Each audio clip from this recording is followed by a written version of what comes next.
This is a day that the Lord has made. Hello, everyone. My name is Vanessa. Welcome to my channel. I'm doing the challenge to read the Christian Christmas story in the month of December by reading one chapter in Luke every single day. By Christmas Day, we will have read the entire account of Jesus Christ's life.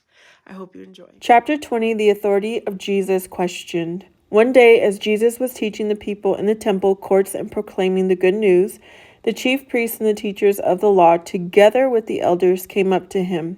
"Tell us by what authority you are doing these things," they said. "Who gave you this authority?" He replied, "I will also ask you a question. Tell me, John's baptism, was it from heaven or of human origin?" They discussed it among themselves and said, "If we say from heaven, he will ask, 'Why didn't you believe him?'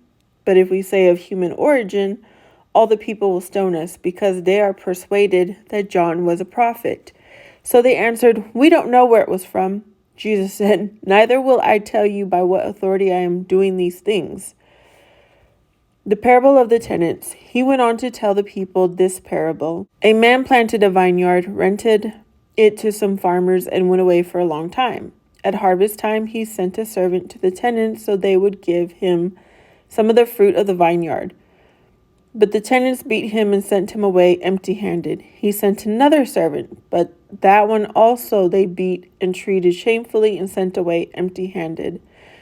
He sent still a third, and they wounded him and threw him out. Then the owner of the vineyard said, "What shall I do? I will send my son, whom I love. Perhaps they will respect him." But when the tenants saw him, they talked the matter over. "This is the heir," they said. "Let's kill him, and the inheritance will be ours." So they threw him out of the vineyard and killed him. What then will the owner of the vineyard do to them? He will come and kill those tenants and give the vineyard to others. When the people heard this, they said, "God forbid." Jesus looked directly at them and asked, "Then what is the meaning of that which is written? 'The stone the builders rejected has become the cornerstone. Everyone who falls on that stone will be broken to pieces. Anyone on whom it falls will be crushed.'" The teachers of the law and the chief priests looked for a way to arrest him immediately, because they knew he had spoken this parable against them, but they were afraid of the people. Paying taxes to Caesar. Keeping a close watch on him, they sent spies who pretended to be sincere. They hoped to catch Jesus in something he said, so that they might hand him over to the power and authority of the governor. So the spies questioned him, "Teacher, we know that you speak and teach what is right, and that you do not show partiality, but teach the way of God in accordance with the truth. Is it right for us to pay taxes to Caesar or not?" He saw through their duplicity and said to them, "Show me a denarius. Whose image and inscription are on it?" "Caesar's," they replied. He said to them, "Then give back to Caesar what is Caesar's, and to God what is God's." They were unable to trap him in what he had said in public. Astonished by his answer, they became silent. The resurrection and marriage. Some of the Sadducees, who say there is no resurrection, came to Jesus with the question. "Teacher," they said, "Moses wrote for us that if a man's brother dies and leaves a wife but no children, the man must marry the widow and raise up offspring for his brother. Now there were 7 brothers. The first one married a woman and died childless. The second and then the third married her, and in the same way the 7 died, leaving no children. Finally, the woman died too. Now then, at the resurrection, whose wife will she be, since the 7 were married to her?"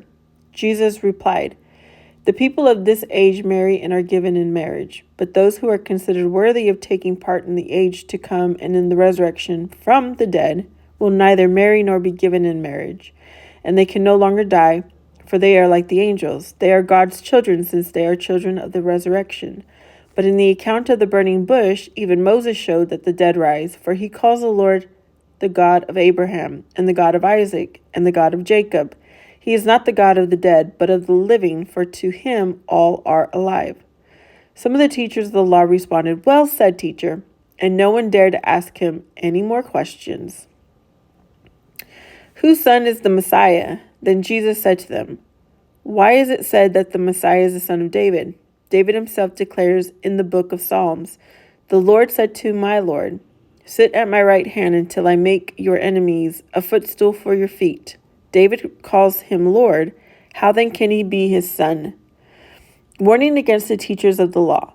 While all the people were listening, Jesus said to his disciples, "Beware of the teachers of the law. They like to walk around in flowing robes and love to be greeted with respect in the marketplaces, and have the most important seats in the synagogues and the places of honor at banquets. They devour widows' houses and for show make lengthy prayers. These men will be punished most severely." That's it. Please subscribe if you liked and comment, and I hope to see you tomorrow for the next chapter. Bye.